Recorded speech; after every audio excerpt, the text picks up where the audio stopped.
Pet Sematary is the film adaptation of Stephen King's novel of the same name. The film rights were sold to George Romero in 1984 for $10,000. Stephen King had previously declined several other offers for a film adaptation. Romero eventually had to pull out of the production as he was busy with Monkey Shines. Tom Savini turned down the chance to direct the film. Then Mary Lambert stepped in to direct. Bruce Campbell was the first choice for the role of Louis Creed. Dale Midkiff was cast as Louis Creed. Director Mary Lambert said that Fred Gwynne was her first and only choice for the role of Judd Crandall, who dyed his hair white for the role. Denise Crosby was cast as Rachel Goldman Creed.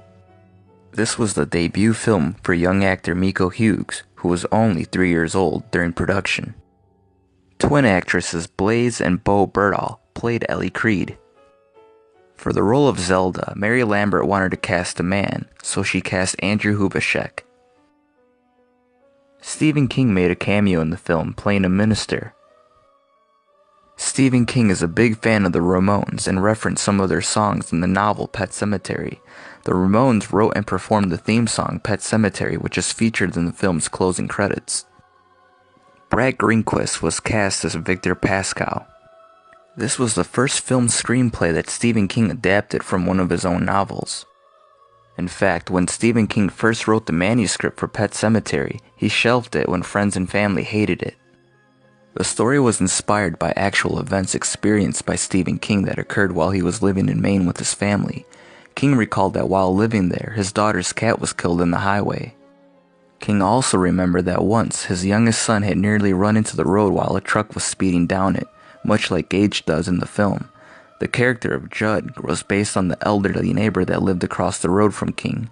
Also, there was an actual pet cemetery in the woods behind the King house, which became the basis for the one in the novel. Stephen King once mentioned that the only novel he wrote that really scared him was Pet Sematary. The Micmac burial ground in the film was constructed upon an actual mountaintop. According to director Mary Lambert, bulldozers were brought in to build the stone mounds.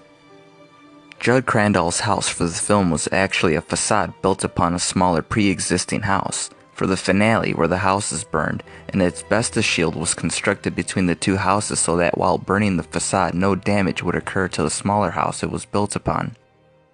The film was shot on location in the same area in Maine that Stephen King set the novel Pet Sematary to. Stephen King was present on location for most of the shooting of the film. The area it was shot in was only 20 minutes away from his home in Bangor, Maine. Pet Sematary was released on April 21, 1989, with a box office gross of $57 million. The film opened with generally positive reviews from critics. Rotten Tomatoes currently has the film at an average rating of 5.2 out of 10. Pet Sematary was nominated for many awards in 1990, including a Saturn Award for Best Horror Film. The film was released on VHS in 1989, and on DVD on September 19, 2000, and on Blu-ray on October 2, 2012. A documentary, Unearthed and Untold: The Path to Pet Sematary, premiered in September 2014 and was released in January 2017.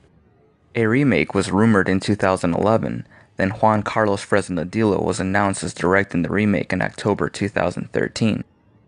I hope you've enjoyed this brief look at Pet Sematary. Join me next time as we take a brief look at Pet Sematary 2.